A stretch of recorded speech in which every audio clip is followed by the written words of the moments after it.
So let's recap. The UN doth suck mightily, but you'd be mistaken in thinking I want to disband it without replacing it.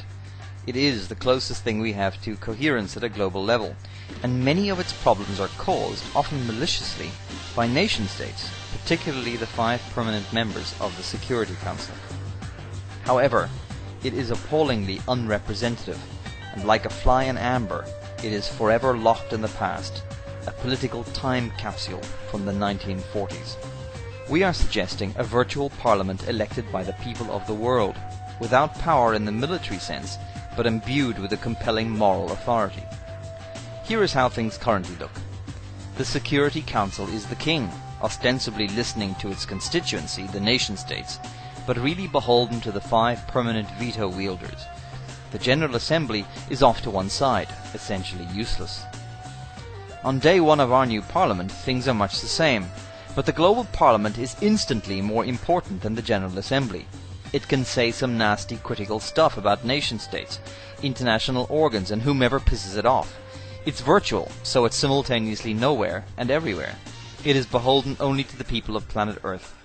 Nation-states, international bodies and NGOs sit up and take notice.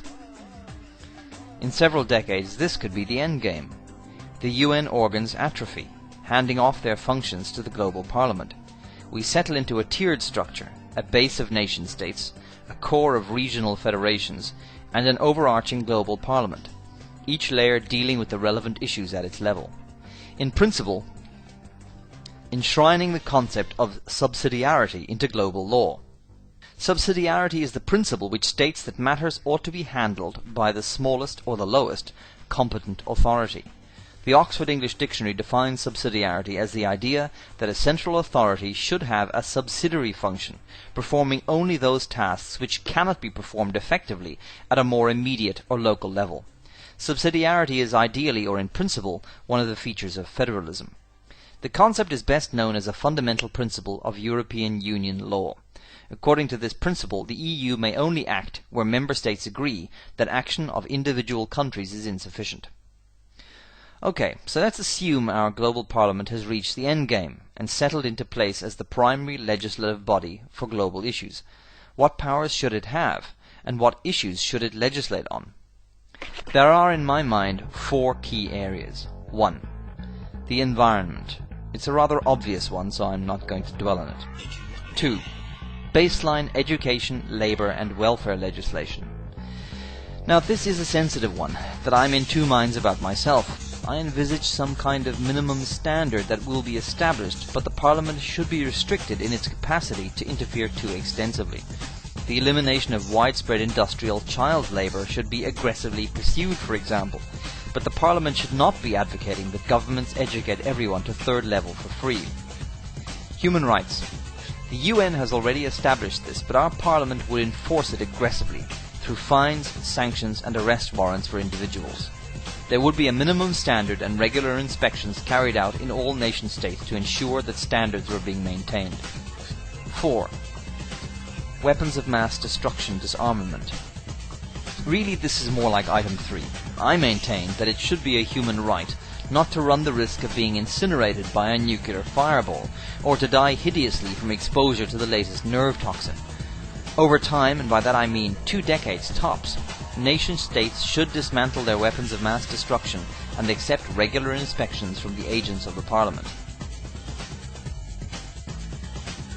The Parliament should be constitutionally limited to these key areas, ensuring regional and local issues are hermetically sealed and protected from interference. Now, the big question with any authority, of course, is how can its will be enforced? This is a tough question, but breakthroughs have already been made with the creation of the International Criminal Court, for example. The first crucial step is to criminalize war. At the point that the Parliament represents more than 50% of the planet's citizens and can get a unanimous vote, legislation to directly criminalize the prosecution of war should be passed. The second step is that all efforts to punish human rights violations, the undertaking of war and terrorism, should be exclusively focused on individuals, not on entire regions or nation-states. It has long been established in the West that collective punishment is abhorrent and illegal.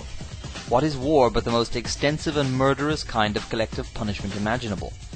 Individuals commit crimes, not entire peoples.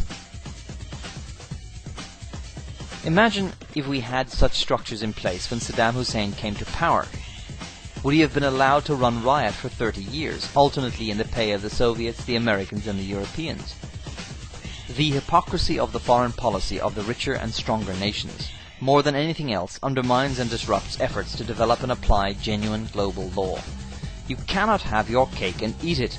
You cannot have one law for everyone else, expect exemption for your arbitrary nation-state, and then react with alarm and surprise as the whole structure that you worked so hard to undermine collapses, plunging you and several 100,000 Iraqis into a deep, dark hole.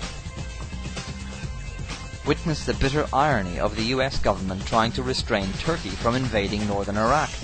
On what possible moral or legal basis can they make their farcical appeal for restraint? The US has irreparably damaged the flawed political machinery fashioned from the ruins of World War II. We need something new, something stronger, and much more representative. We need a global parliament elected by the people.